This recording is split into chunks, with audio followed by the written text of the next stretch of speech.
Thanks, everyone. Today I'm going to be talking about the Bill of Rights. The Bill of Rights. Yeah. The Founding Fathers knew they were playing with fire by the very act of creating a federal government. You see, they had seen with their own two eyes how moral men could be turned into tyrants by the corrupting influence of power.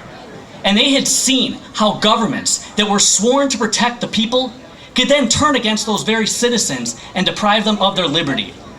And while the Founding Fathers believed that a federal government was necessary and legitimate to protect individuals' life, liberty, and property, that federal government needed to be restrained.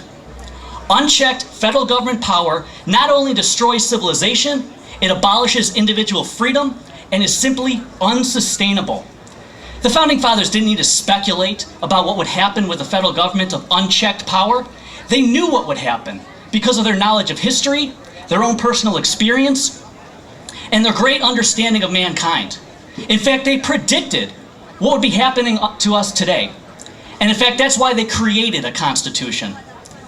They created a constitution to outline specifically what power the federal government has.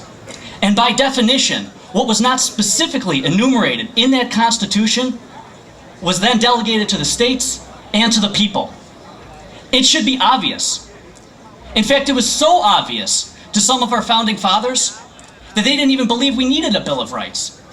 For example, Alexander Hamilton and other Federalists argued that if the federal government was not granted the power to take away our freedom of speech, to take away our right to bear arms, to take away our life, liberty, and property without due process, a Bill of Rights is simply unnecessary.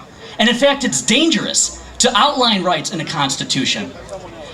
It's dangerous because the government would then look at those rights and say they are the only rights that citizens have. Thomas Jefferson had another view that ended up winning the day. Him and the Anti-Federalists argued that you must outline the most important rights of civilization, the most important things that the government should not do. And so the Bill of Rights, they are not rights granted to us by the government to the people. They are an outline of what sustains civilization. So Thomas Jefferson wrote to James Madison in March 15th of 1789. And he wrote to James Madison, and I quote, "Half a loaf is better than no loaf at all. If we cannot secure all our rights, let us secure what we can," referring to the Bill of Rights. Now, what the federal government has done right now has stolen our loaf of bread and taxed us for the crumbs. It's completely unacceptable.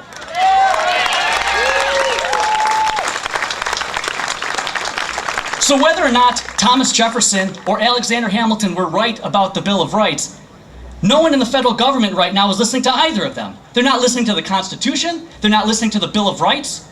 And what's amazing about the Bill of Rights is that it wasn't 1,000 pages, and it didn't have to be rammed through before a summer vacation.